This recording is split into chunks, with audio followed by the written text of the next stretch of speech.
entrance would have been. Hams Road right here. Long gone now. Parking lot would have been on the right-hand side here. This is now Auburn Trace Court. This street here would have been the main part of the parking lot. And that second house where you see that SUV, that would have been where the entrance to the main building was. House is across the street here on the other side on the left. That's where all the tennis courts would have been. 5 tennis courts, because right on the other side of their backyard is Troutwine Elementary. This would have been the back side of the main pool. The main pool would have stretched down this way. Near where that tall grass is would have been about where the diving board and the slides were. Where that cul-de-sac is, that's where the little spa would have been. Okay? So we're looking back this direction from the back pool back towards the clubhouse.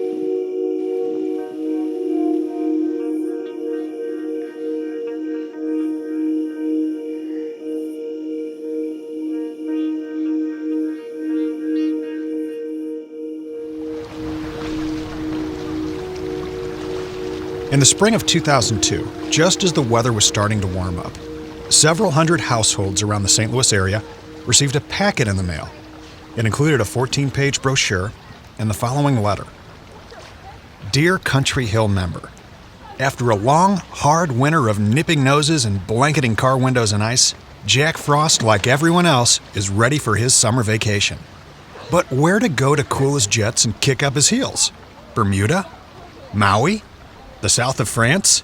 If Jack listens to his neighbors, he'll likely look no further than Country Hill Swim and Tennis Club to fulfill his summertime desires.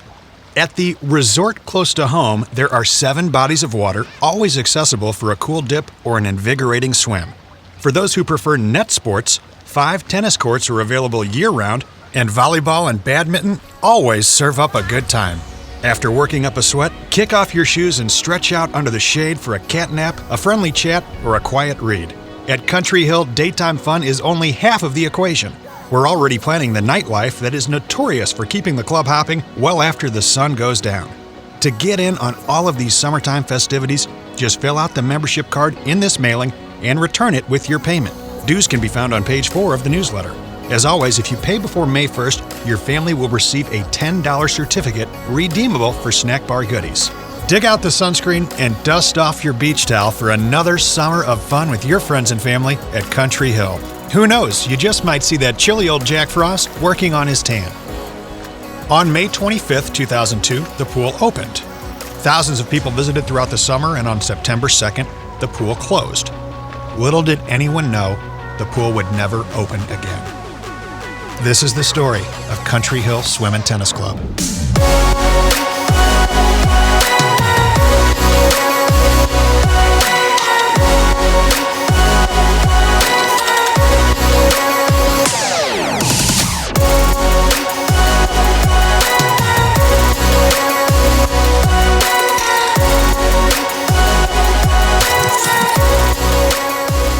My name's Joe Parisi. As I record this, I'm 35 years old. I'm a lifelong resident of South St. Louis County. I'm a podcast host, a commercial voice actor, and an occasional local historian.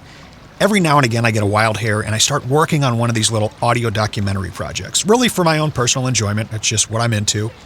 But I also like to learn more about these topics that are of great interest to me. What this really is just a research project on a place that meant a great deal to me as a kid. A place that me and countless others miss dearly to this day and still talk about quite frequently. A place that really suddenly disappeared from our lives. That place is Country Hill Swim and Tennis Club. Over the past 10 years or so, a funny thing has continued to happen to me on like an annual basis, let's say. About once a year, I'll be out and about, maybe at the grocery store or a gas station, and I'll get approached by somebody, and they'll say, "Hey, didn't you go to Country Hill?" It usually kind of catches me off guard. It takes me a few seconds, for the situation to truly register. But then it kind of happens. That face in front of you almost transforms into a younger version of what you're actually seeing. And the memories just kind of start rushing back. Memories of that person years ago at Country Hill. Oftentimes, You can even remember exactly where this person used to sit regularly at the pool. You can remember who they hung out with, and strangely, you may even remember the bathing suit they wore every day. It was like Cheers up there, but with hundreds and hundreds of regulars. Summer after summer, the same people hanging out in the sunshine and chlorinated water, just kind of watching the years go by together. Now, that sounds overly dramatic and weird, right? I absolutely know it is. But I think a lot of you who are going to end up finding this online will know exactly what I mean. As a kid growing up, my family lived right off Ringer Road down the street from St. Margaret Mary Alacoque Church and School. My family, along with the families of a lot of my friends and neighbors and kids I played sports with, joined Country Hill, and it just kind of became our summer home. It was this 9-acre property located right down the street from Assumption Church at 4969 Ames Road. I'm sure you've gathered by now that it no longer exists. After the 2002 season, a company made an offer to buy the property. The owners sold, the pool never opened again, and the place was quickly demolished. The members didn't know what hit them. Many of us are still in shock. And here's the thing, if you go to the physical location today, there's no evidence that a place like this ever even existed. A Google search will show you exactly 0 pictures of Country Hill. Your only hope is Facebook, where you can find a few random pictures if you look hard enough that some former staff members posted on each other's walls. But that's it. The place closed before cameras were really in phones and when social media was really still in its infancy. So any pictures that do exist, they're sitting in shoeboxes in people's closets and in old family photo albums. They're not online for people to stumble across when they're reminiscing about the place, like I often do. This is why I felt this project needed to be done. People like to reminisce about the place, but when you do the online search, it's a quick dead end. I want this to hopefully be the project that changes that a little bit. Over the last year, I've done countless hours of research on this topic. I've compared old aerial photographs against current Google Earth images of the property. I've tracked down and interviewed former members and staff. And I've gone through a lot of those old shoeboxes of photos. I've also spent more time than I care to admit on the phone with St. Louis County appraisers, tracking down property records. And yes, I even took a few strolls through that subdivision that now sits on the pool's old property. Now, why would I do all this? I don't know exactly, but I can tell you this process has brought me a ton of joy, and I've gotten to reconnect with a lot of people who loved this place as much as I did and who miss it even more than me. So here we go. The place had already been around for about 25 years when my family first joined it back in the late 80s. According to records I was able to get from St. Louis County, Sun and Swim, as it was originally called, obtained their business license on January 22, 1960. They officially opened in the summer of 1961. Francis Shearer was the original owner-operator, and what he did was build a pool on some farmland because he realized there really wasn't a whole lot to do out here in the county. He was leasing the land from his uncle, a man named Ralph Mennemeyer. They named the place Sun and Swim. At the time, this part of St. Louis County was still very rural. Mr. Shearer, or Bud as he was known, operated Sun and Swim up until 1972. That's when Joe Hunsaker, a businessman and former NCAA national swimming champion, bought the property. It was the Hunsakers who added the tennis courts, the lap pool, and all of the spas. They changed the name to Country Hill Swim and Tennis Club. They would own this pool until the day that it closed for the final time, September 2nd, 2002. So as far as where exactly it was located, you could get there from either Butler Hill or Mattis Road turning onto Ames. You'll pull into the property off of Ames Road, right across from this little ranch-style house that I can remember always had Christmas lights up, even in the summertime. In fact, to this day it still does. The pool was right next door to Troutwine Elementary, so if you know where Troutwine is on Ames, we're talking about the property right next door. On your left and right as you'd pull in, there was kind of these tall, overgrown grasses. You could see this old little rusty windmill from the farm days peeking out over a patch of weeds. You'd pull forward onto the main parking lot, and then as you arrived, you would enter through a small brick building. You'd approach the membership desk where you'd drop off your member card. One of the staff members would greet you. Maybe it'd be Tony, maybe it'd be Shan. To the right, just alongside that desk, was the men's restroom and a payphone on the wall. It seemed like there was somebody always on it, because remember, most of the years this place was open was before cell phones. So that payphone got a lot of use over the years. You'd pass through the rest of that building, and then boom, there it was. 7 bodies of water, people absolutely everywhere having the time of their lives, and the sounds of adult contemporary music being piped in over the club's PA.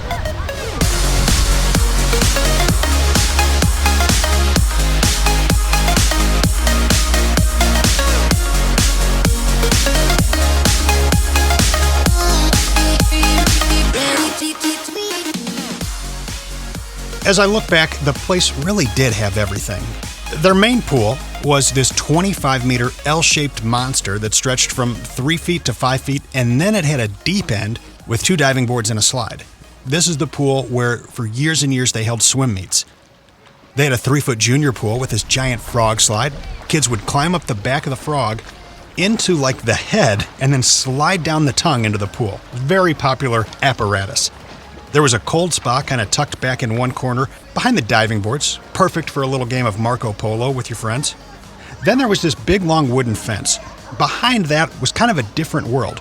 There was a 25-meter lap pool over there specifically for those people wanting to get a little exercise. There was also 2 hot tubs over there. One was just kind of kept lukewarm.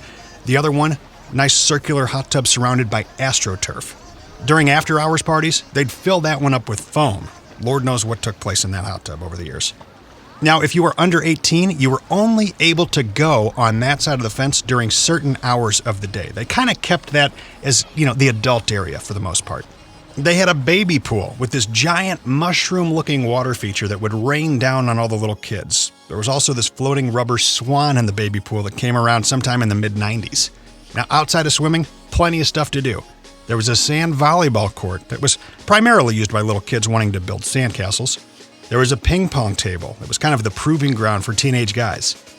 Shuffleboard, funnel ball, 5 tennis courts, and for some reason I will never forget, all over the property, you'd see these walls of big brown plywood lockers. They consistently smelled musty because what would happen is kids would use these lockers and they'd throw their wet towels in them, and those towels would then bake in there for days. All the kids loved the playground with the wooden drawbridge and the concrete tunnels. They'd use their beach towels and make little forts in there. Early in the morning before the pool opened, some of the lifeguards would teach swim lessons. I took them there as a little kid. I remember Brian Lucas, he was my teacher, taught me how to do a dive better. I remember at the end of the session, you'd be rewarded with a little patch. I can specifically remember a red and white patch I got that I believe said Guppy on it. I loved swimming, and I'll tell you what, this is a little confession. I always wanted to be on the swim team. I never did it for 2 reasons. Number 1, none of my buddies that I hung out with up there were on it. Number 2, the Speedo thing. Couldn't get past it. As I sit here today, I tell you, I regret never going out for the swim team. Another thing that sticks out to me, and I think a lot of the people who grew up there will remember this one. The parking lot was blacktop. Every kid made the mistake at least once a summer of trying to run out to your parents' car to get something that you forgot without any sandals on. The heat from the sun on that blacktop would practically blister your foot on the spot. The bottom of your foot would turn into like a grilled cheese sandwich, and you'd end up having to stop and sit on the hood of some stranger's car so you could take a second and lift your feet up off of that hot pavement.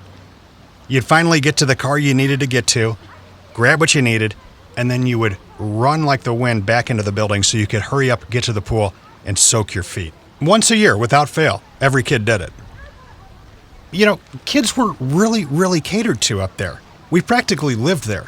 They'd have these kids overnights once or twice a summer where kids would get to come up there after hours. They'd have like pizza parties. They'd play all kinds of games. The lifeguards ran the thing.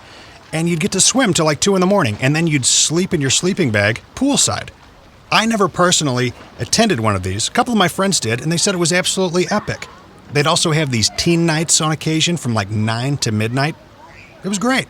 I imagine during my elementary and junior high years, which would have been roughly 1988 to 1995, I spent 4 to 6 days per week at Country Hill during the summer. In 2002, the final year, the price of a membership for a family of 4, after tax, $511. That's a lot of money for a pool membership today, 15 years later. For a lot of parents, though, this was a brilliant investment. It kept a lot of kids entertained for nearly half the hours we were home on summer vacation. And we were basically supervised the whole time. See, your parents could drop you off there knowing that there were lifeguards, you were in an enclosed area, and the staff and all the members knew who you were. So if you did cause any trouble, they'd find out about it quick. It just worked.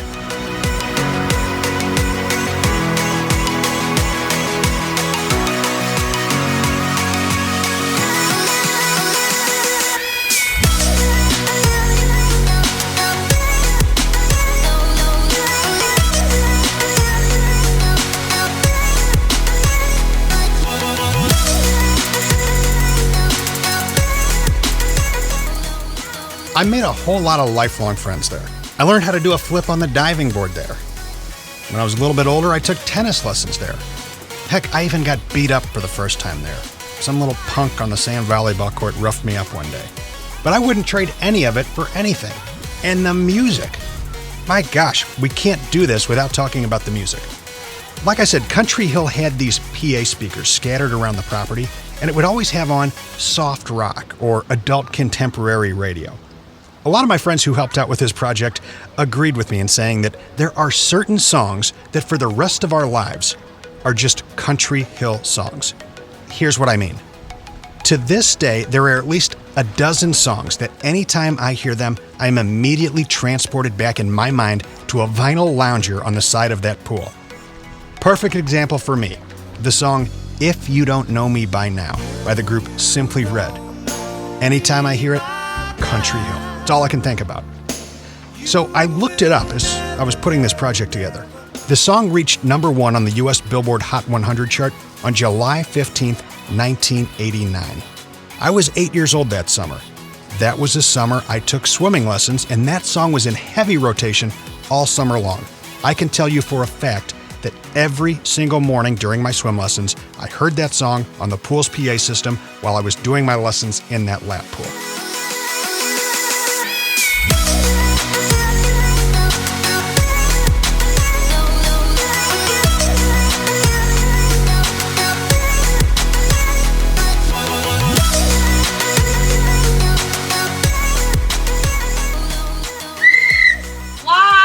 Now, as a kid who spent his elementary and junior high years there, I gotta talk about pool crushes. Any kid who spent a good deal of time up there like me knows exactly what I'm talking about. It was that girl or guy that you just had a thing for, that you had a serious crush on, you always hoped they'd be there, and then day after day, year after year, you never said a word to them. Your friends would embarrass you in front of them any time they had the chance.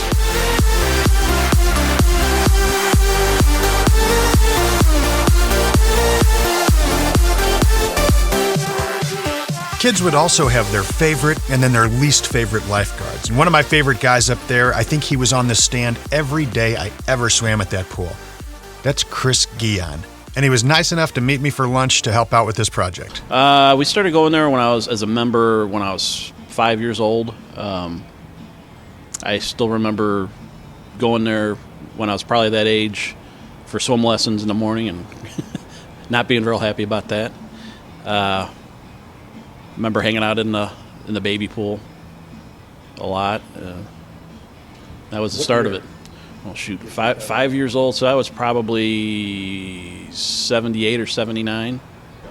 How'd you eventually start working there? I was 12 years old. Bev, who ran the snack bar, the one day they were slammed, and I was out standing in line, and she just yelled out to me. She goes, "Get your butt in here. I need your help." I'm like, "Oh, okay." And that was the start of it. So from the time I was, the summer when I was 12, 13, and 14, I worked in the snack bar almost every single day. I would go in, open up the snack bar, and almost every night I would close down the snack bar. I mean, every single day. In fact, there for many years, if we weren't on vacation or out of town or whatever, I was at that pool every single day.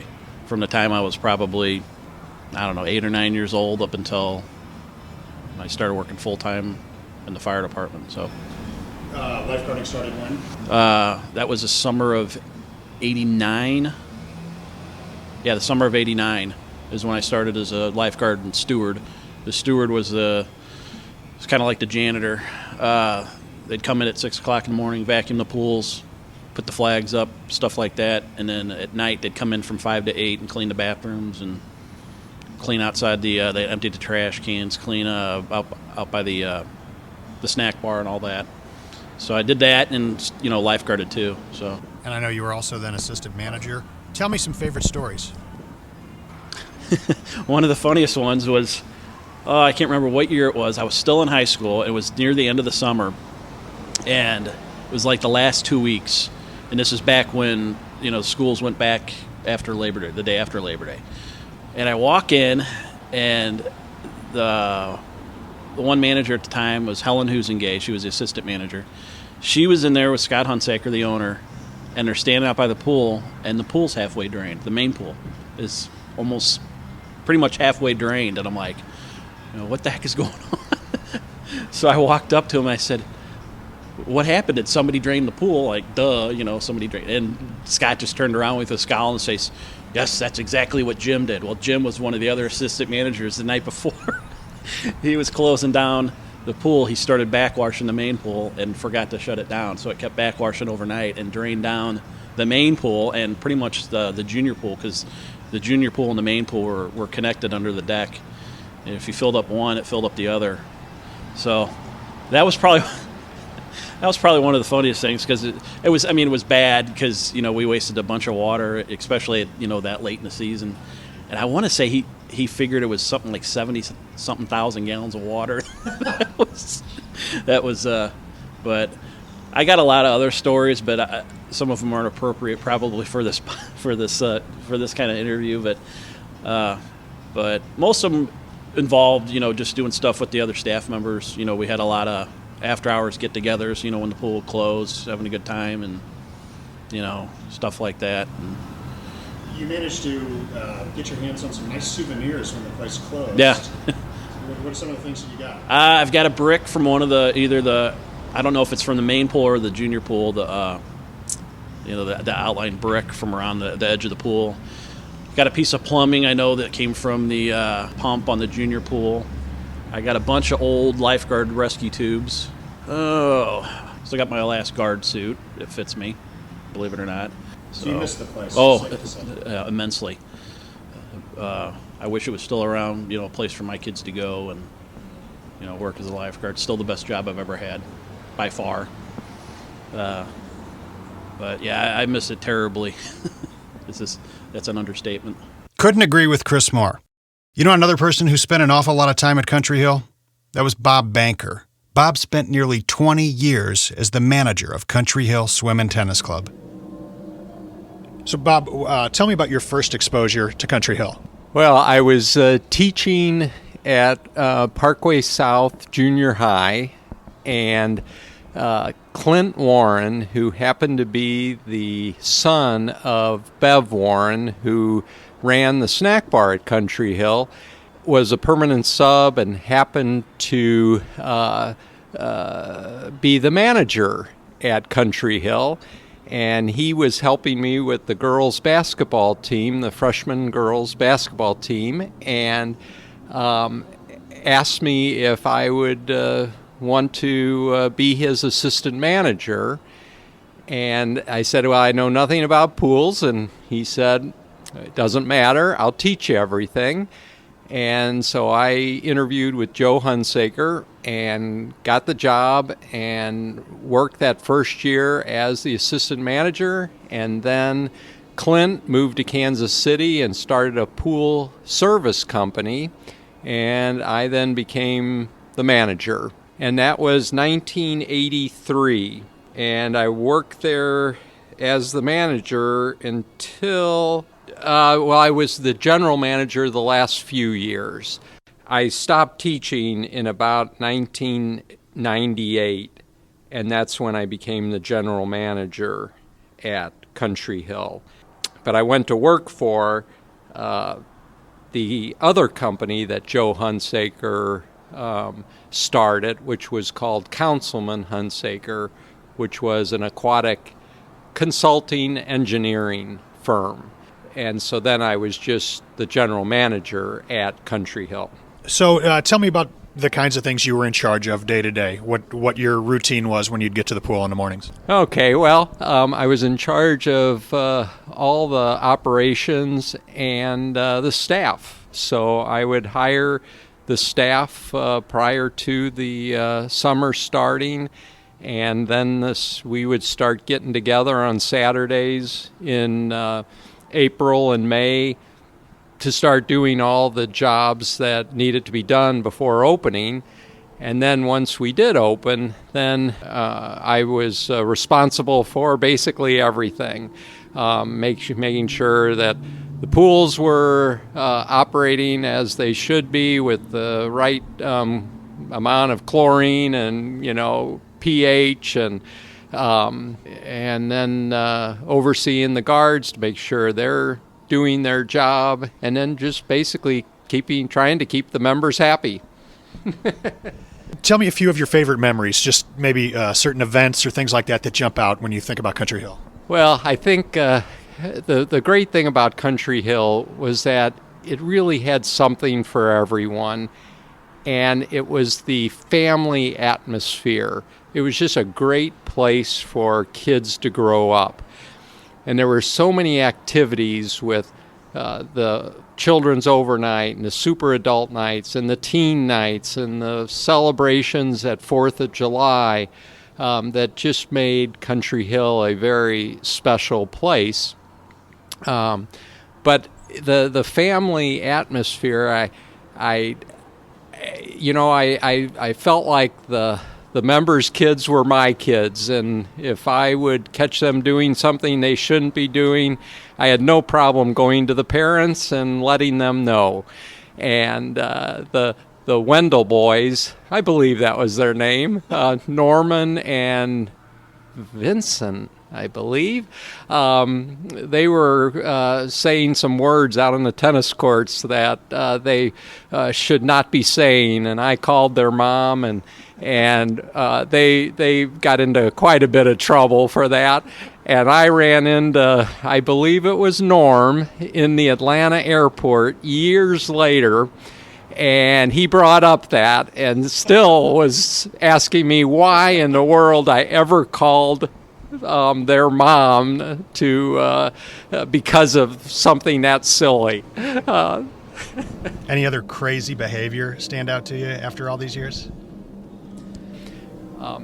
And I'm going to add another little story that I just remembered.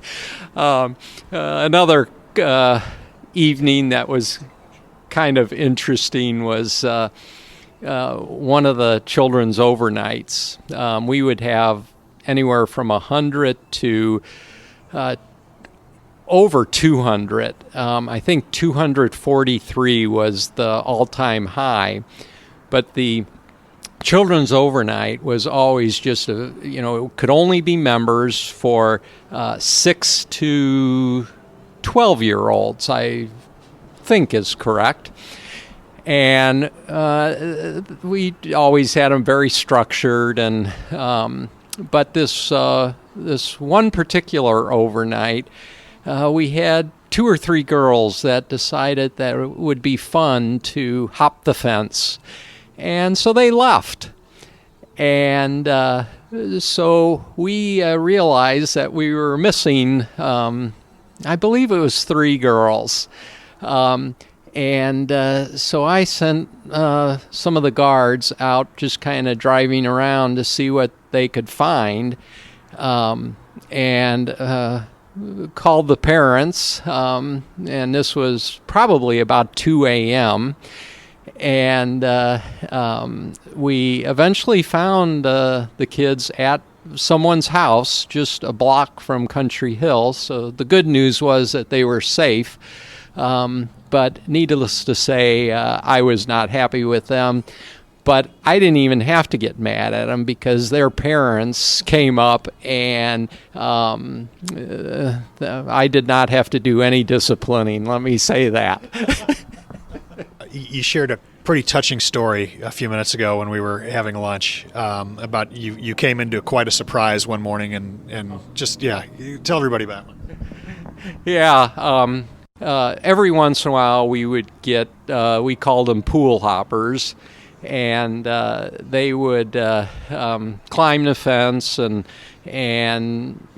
swim in the pools, and sometimes they would cause a little damage. Overnight.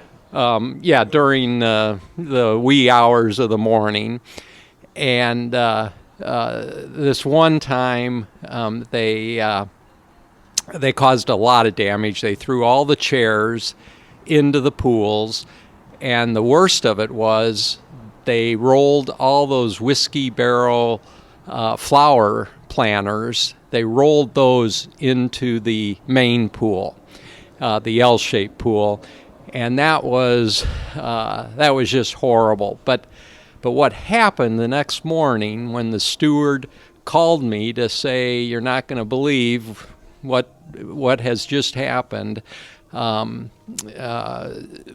swim team was arriving, and of course they couldn't practice, but they stayed and started helping. And then the swim team parents stayed to help. And then people would call other people.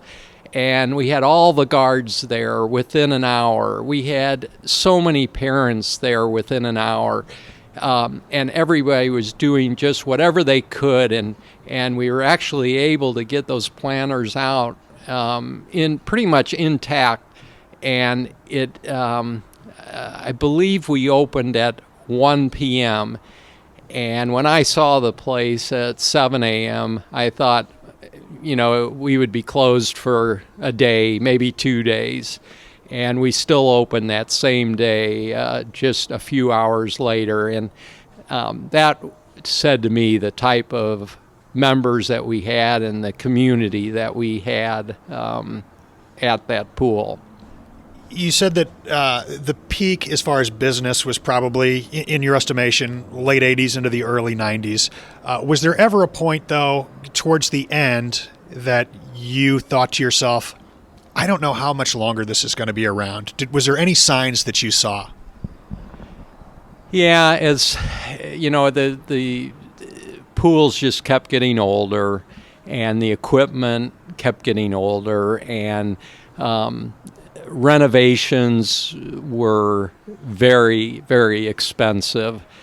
And so, it was, it came to a point of how much longer could we keep everything put together and running. And I remember the guards would laugh over the different uses we would find for duct tape and pool putty.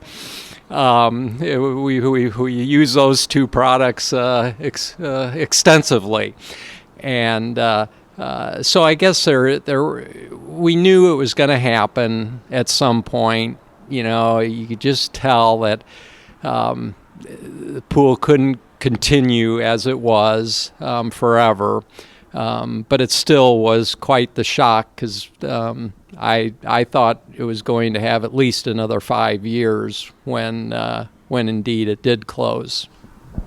Tell me about finding out yourself that the place was not going to reopen again in 2003. Yeah, I had no idea because it was I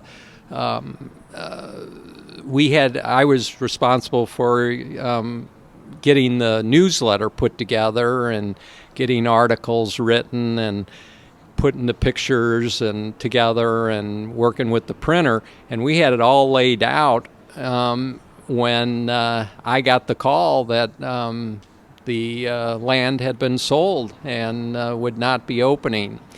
And I remember running into a few members that didn't know that I was just the manager, and I'd run into them at Schnucks or Deerberg's or wherever, and I got some dirty looks for a while,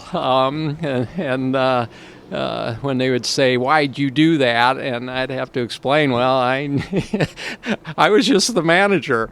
I think some people just thought I was the owner because I was there so much. What was the process of notifying people from what you remember? How did the general public find out that you're going to need to find another swimming pool for the summer? Did you send something out? I believe that Joe Hunsaker put together a letter thanking everyone for their support through the years, and then I think worked out something with Indian Hills that people could join that at maybe a reduced price, or I kind of remember that. But I think it was just a letter because that's when I started getting some phone calls. So 15 years have passed. What do you have to say about it? I mean, is this something you think about often, something you dearly miss? Yeah, definitely. It's Country Hill was just a great place, and my 4 children grew up there, and it just was the perfect place for kids to be and not be able to get into trouble. And it was just a wholesome environment, and I miss the members. I miss the staff, because we just had there was just a bond there that you just can't beat, and those kinds of things I do miss, and I miss being outdoors all summer. Also, it was a nice summer job that I don't have anymore. But it was a great experience.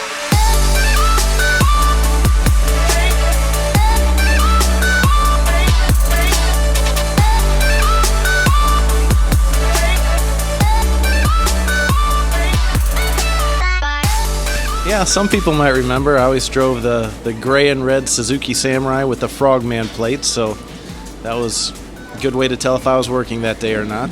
This is Lance Clark. I was a member of Country Hill for a few years, and then sometime around 1986, Bob Banker hired me. Started out as a morning steward and all of that good stuff, cleaning the bathrooms, vacuuming the pool, and I believe I worked in the system until right around 1993, so I think about 7 seasons I was there. What are some of your favorite memories? Oh, too many good memories there, but there's always the funny ones, like the morning when Bart got his underwear hoisted up on the flagpole and his mom came in to teach swim lessons and recognized him hanging up there. But all the good things, the super adult nights, the children's overnight was always fun. The staff always seemed like they were having a blast. One funny thing, sitting in that guard chair and listening to the music all the time. Gosh, KHTR 1033 I think was one of the big ones, but I think I've several times thought about putting together a Country Hill mixtape of all the songs that I remember up there, but it reminds me of one of my most embarrassing moments when you guys might remember Helen Husengay, one of the lifeguards up there, and her brother Rob, and their family was all members, but sitting up there on the stand, and all of a sudden I hear the DJ over the radio go, "All right, this song's dedicated to Lance the lifeguard out of Country Hill." And what song is it? Donny Osmond's Soldier of Love.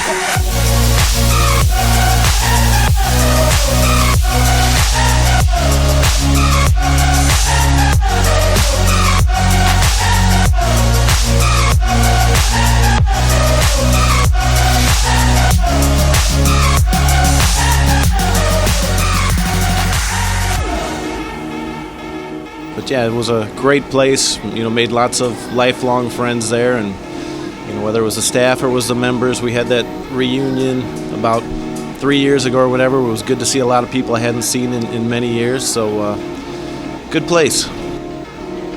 Another longtime staff member I was able to catch up with was Bart Prosser. It started. Holy cow! When I was probably I think I was in 8th grade, and we.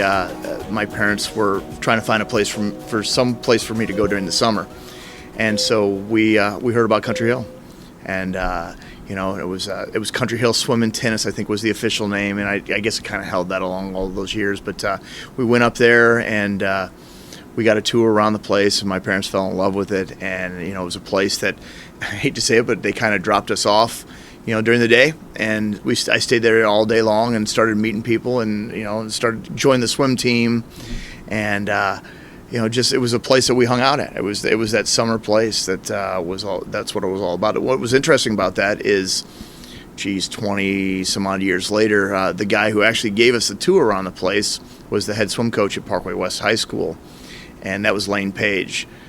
And Lane was, I competed against Lane. I swam against Parkway West when I was in high school, but I also, when I became a coach here at North and at Lindbergh, I competed against him as well. And we actually became good friends down the road, 20 some odd years later. So yeah, came full circle there.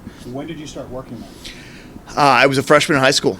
And was right shortly after that. I was actually 14, I think, when I started there. I was a little underage, and they hired me on as a pool boy. And gosh, You talk about all the stories. I can remember my parents bought me a moped, a little two-wheel moped, and I'd buzz it back and forth at 5:30 in the morning. I'd get up and drive the Country Hill and clean the pools, almost every morning. And they had a morning, afternoon, and evening steward is what they called us. And my job was to clean the pools in the morning, and the afternoon was to basically clean trash cans and pick up cigarette butts. And in the evening was kind of the same thing, spray out the bathrooms and whatnot, and keep the place somewhat clean. So I started there, and I worked there for, I think it was almost 15, 16 years. Yeah, in that ballpark. Became an assistant manager. I raised through the ranks of assistant manager through, regular lifeguard, and then head lifeguard, and then assistant manager. So, I spent a lot of time there. What are some of your favorite memories? Certain events? Oh, my gosh.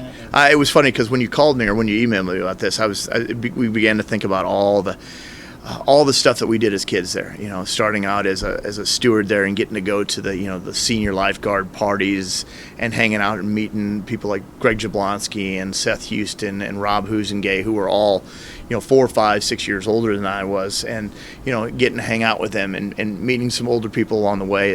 Those are fond memories. Occasionally we run into them or see them every once in a while, and I hang out with them. As we got older, all the people that are there.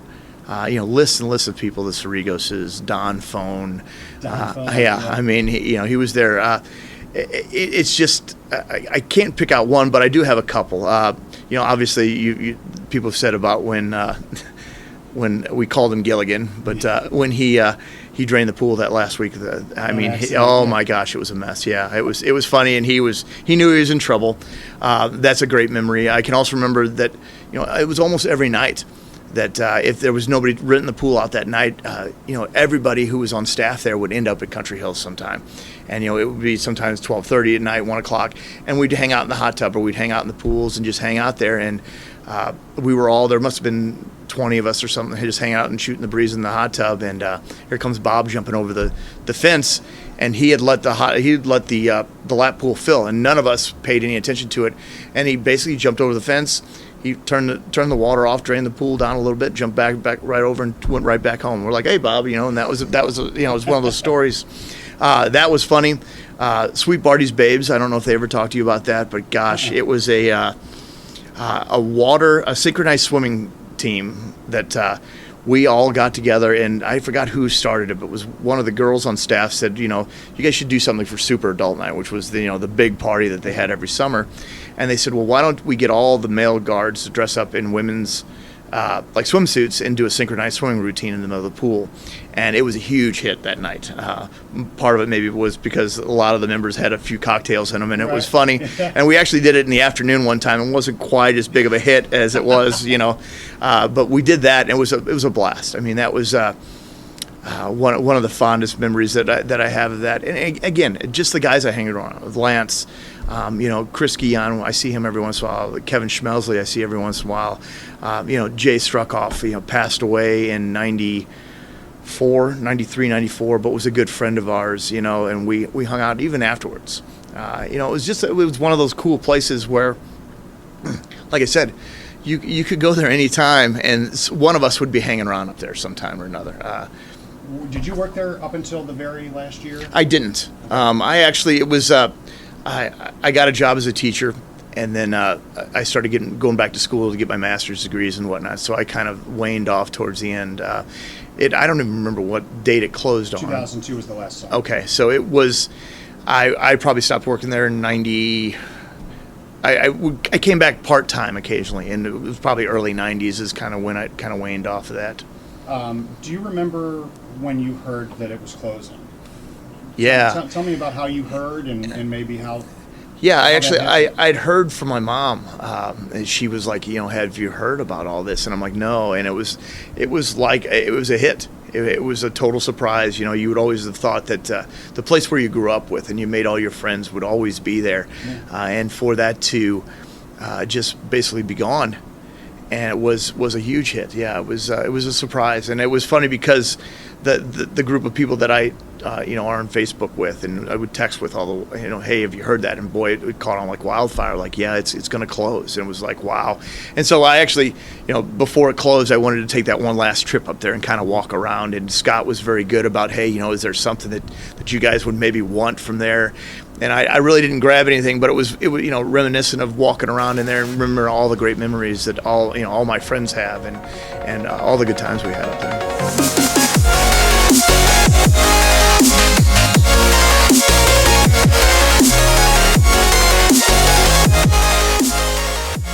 Hi, my name is Kyle Deutsch, friends with Joe.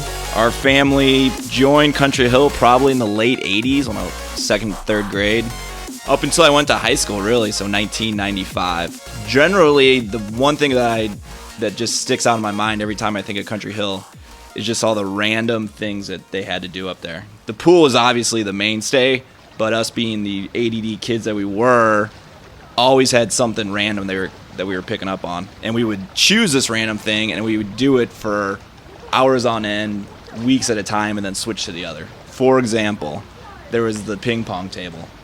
So we would hit the pool for an hour, and then we would hit the ping pong table for like 4 hours, just tournaments, playing one-on-one, whatever the case may be. Then we'd get tired of ping pong, go to the pool. Next week would be the tennis courts. So we'd hit the tennis courts for hours on end. Then it was lap pool, and you'd always get dirty looks from the old guy reading a book while walking and doing laps. And then you'd stop and you go back and do something else. And then it was hitting the hot tub. And the hot tub also had restricted hours, if you remember. The old guys would be in there from a certain time, and they'd always be eyeing you when that time would come, and they'd be the ones kicking you out instead of the lifeguards. And then vice versa, we'd always be eyeing the old guys, waiting for our turn to get back in. So we would do that. The snack bar, which I know has gotten brought up, was huge. I think I ate 1,000 bags of peanut butter M&Ms. That was always my go-to, and a pretzel with cheese. And what was amazing to me that was they always had those cards, and that the parents kept filling those cards because there was no discipline on the kids on what we would order. Specifically, I don't know why this sticks out, but I'll never forget seeing local newscaster hero Rick Edlund up at Country Hill and thinking it was like seeing Bon Jovi or something at the time. I don't know why, but he was in the snack bar, sitting down at a table just like you or I, gnawing on his hot dog or whatever he was eating, and I was just stunned. I don't know why. And I'll always compare it to Lake of the Woods pool, which I live close to for those that are around the South County area. And then whenever we'd go to the Lake of the Woods pool, I would just always be let down because it was just so small. All there was to do was swim. What fun is that? Country Hill had 1,000 things to do, again, to help out our ADD. So definitely a fixture in my summer and a big part of my childhood. My name's Joe Parisi, and the funny thing about my Country Hill experience is that I was technically exposed to Country Hill before I was even born.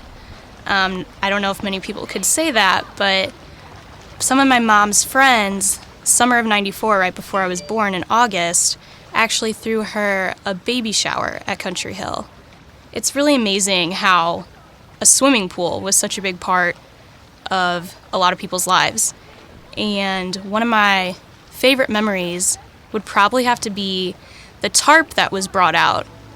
Just on special occasions, it would have kids lined up all day long, seeing how far they could run without sinking into the water.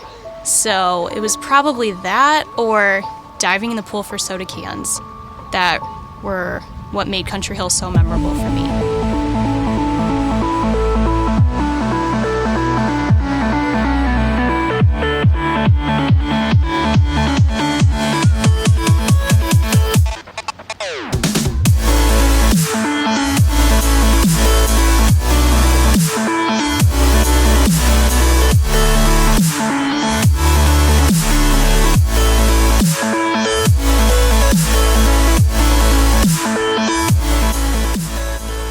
It doesn't surprise me at all that my sister and I both went on to become lifeguards. As kids, we looked up to the lifeguards at Country Hill. It seemed like an awesome job, so that's what we both did. In 1999, I guarded at New England Village, and then in 2000 at Lake of the Woods. Strangely enough, my boss at Lake of the Woods was Jim Leibel, the guy you've heard the stories about who accidentally drained the pool the week before the pool closed for the season. My sister would go on to spend all of her high school summers guarding and working the snack bar over at Indian Hills.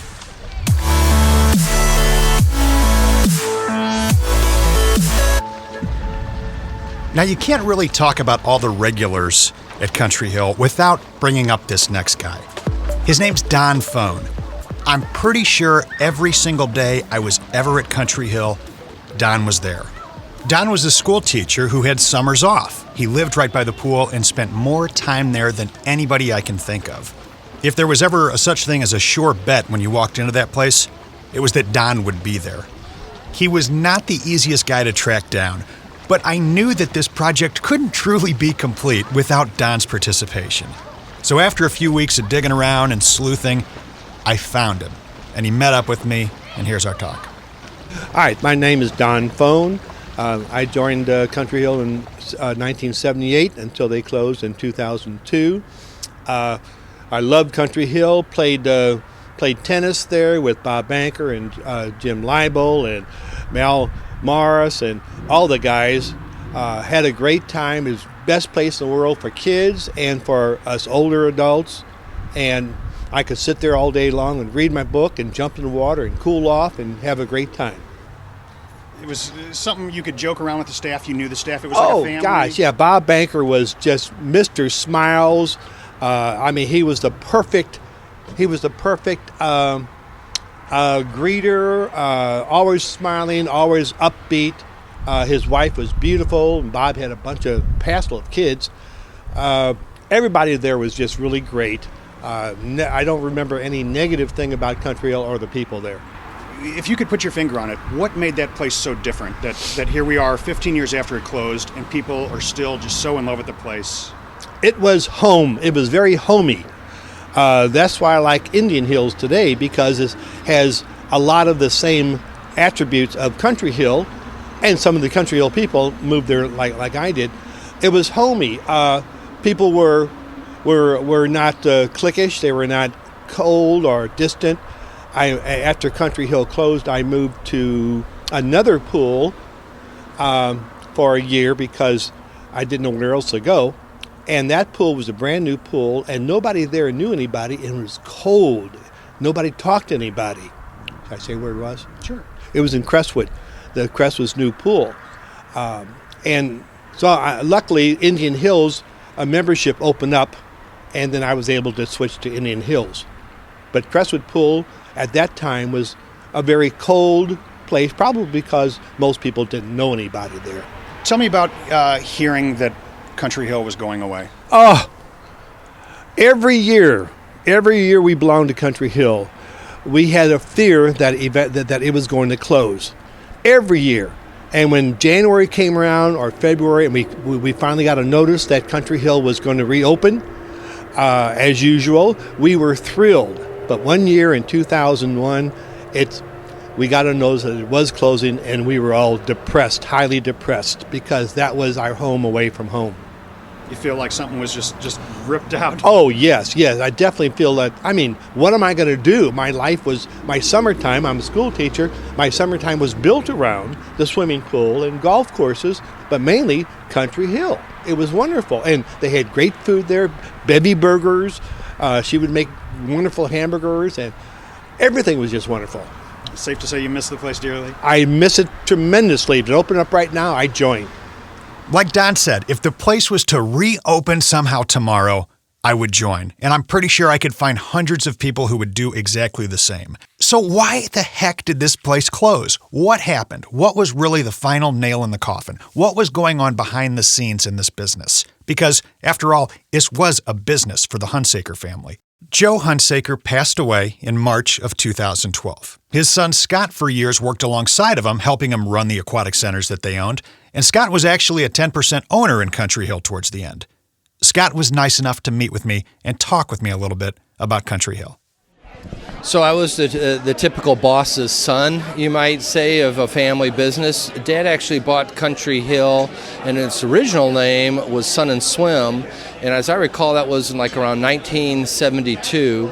I actually became a part owner in Country Hill in about 1993. I had a 10% ownership in it. And then we had a management company called Community Recreation Systems, which all the lifeguards worked for. And I led that for a number of years as well.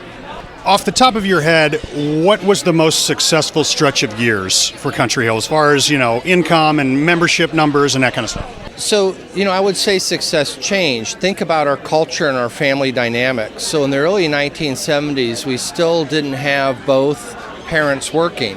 We were starting that process of changing the definition of what a family was and how it's set up. So these summer swim and tennis clubs were really a social outlet for the spouse that stayed at home. And this is where they brought the kids and things like that. As both spouses started working, then it became almost like a glorified babysitter service. And I'm sure some of my friends like Chris and some of the others will share, as lifeguards, that was one of our jobs, kind of being that babysitter. But every year we tried to invest in the property. So when the company was first bought, we only had the L-shaped main pool and the junior pool and the baby pool. We added the 5 tennis courts. We added the lap pool. We added the spa. We added the hot tub. We added the swim spa. We added the volleyball court and the picnic pavilions and the shuffleboard and all those different types of things. So we were always building and building on top of the property and trying to make it more attractive. So in answer to your question, I would say probably the heyday of those clubs was in the mid-'90s, and that was kind of when all the good stuff was flowing, and we hadn't started to see some of the headwinds in the industry. You talk about headwinds in the industry. Was there a point, approaching 2002 that business was making a decline? So in addition to Country Hill, we also had another company called Councilman Hunsaker and Associates. It was an engineering firm that designed swimming pools, and about 50% of our work there was doing municipal projects, about 30% doing university and collegiate and hospitality. For example, they designed the Olympics in Atlanta. They did the University of Missouri Columbia Recreation Center. They also did the Lodge de Pair and the Fenton River Chase. And so what was happening in the mid-'90s is the definition of swimming had changed. So up until then, the definition of the swimming pool was a rectangular pool with a rectangular fence, and if you're real lucky, you had barbed wire around the top. And we told everybody, no running, no splashing, but have a great time. Well, that changed in the late 80s and 90s in municipal development. This is when we started seeing the Family Aquatic Center. So think of the Chesterfield Aquatic Facility. Think of Fenton River Chase. And Fenton River Chase had a significant impact on Country Hill because it took about 10 to 15% of our members. Now, when you operate on a pretty narrow margin, 10 to 15% is enough. Now, we were able to keep it going and things like this. And about the time when Country Hill was sold, there was a lot of talk about St. Louis County building a park down there at South County Rec Center, building a family aquatic center, much like they did up at St. Vincent. And White Cliff just opened. So what we saw was the change of definition of aquatics start to happen where we weren't talking about rectangular pools anymore. We were talking about leisure pools with water slides and waves and all these different types of things. So we had a very cool culture. There's no place better than Country Hill, and I think that's why you're interviewing me 20 years after it's closed, is because people still remember this wonderful place. But the reality was when we were attracting new members, we were competing against a new definition of what an aquatic experience was, and we weren't meeting that. So for us to meet that new definition of aquatics, we would have had to have spent millions of dollars, and quite frankly, I doubt the neighbors would have accepted water slide towers 30, 40 feet in the air and those types of things. So 2002, at the end of that season, is when the sale went on. Had you guys ever been approached prior to that with any kind of offer to either buy the pool or acquire the property? And then also, when it did all go down, what do you remember about how this whole thing unfolded?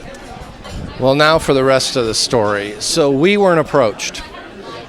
So what happened is I think one of your questions you may be asking me is about repairs. So this pool at this point was 40 years old, and it was reaching not only functional obsolescence like we talked about with all the play features and lack thereof, but it was also reaching physical obsolescence.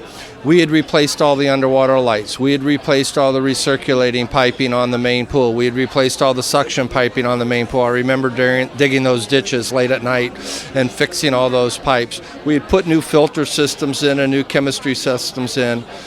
But quite frankly, we were getting to the point to meet the health codes and standards going forward. It was going to require probably about $1.5 million facelift.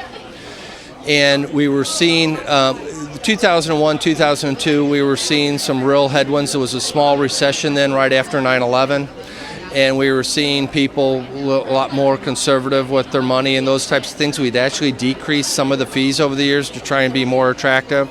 So from an economic sustainability point of view, we were on the cusp. We weren't in crash and burn mode, but it certainly didn't have a positive trajectory forward. So we started looking around, and I remember it well. I was at lunch with our banker, and he was kind of saying, "So what's the future of this thing look like?" And I said, "Well, we're kind of starting to figure out what the next options are. Do we want to invest a couple $1 million in this property? We don't see the path out of it because we're going to be competing against St. Louis County. We can't compete against our own tax dollar." And that project didn't end up happening. But so we started looking at options. He goes, "Well, the bank we were dealing with did a lot of real estate work." And he goes, "Well, we have some people in the real estate area. Would you like me to get some thoughts on what you think the property would be worth?" And I said, "Sure, it never hurts to get information." Well, I got a phone call about 4 hours later, and I had an offer that night. And this conversation occurred in October, November. And the offer was interesting. And we started looking at what the business modeling would be going forward. And we also knew we were going to have to make some pretty significant repairs for the coming year. And we made the decision to go forward with it at that time. When I talked with Bob Banker, he said, from what he remembered, a letter was drafted and that was sent out to, I guess, all the families that were in the database. Do you remember a lot of backlash coming your way after this all happened? Well, the Hunsaker family actually had 5 swimming pools including Country Hill, and none of them are in operation today. And I would say the experience that we had at Country Hill, there were 1 or 2 things where we had some people that were pretty unhappy. But I would say the biggest feedback that I received was one of disappointment and one of loss. I don't think there was really anybody there that felt cheated or thrown under the bus type of thing. I think most people saw the writing on the wall. They recognized that it was such a special place, and were hoping that it would last forever, but recognized also that the families were getting older, the kids were leaving home, and people were turning over, and we just weren't seeing the new faces coming in. It was us all the same faces there. We were getting some.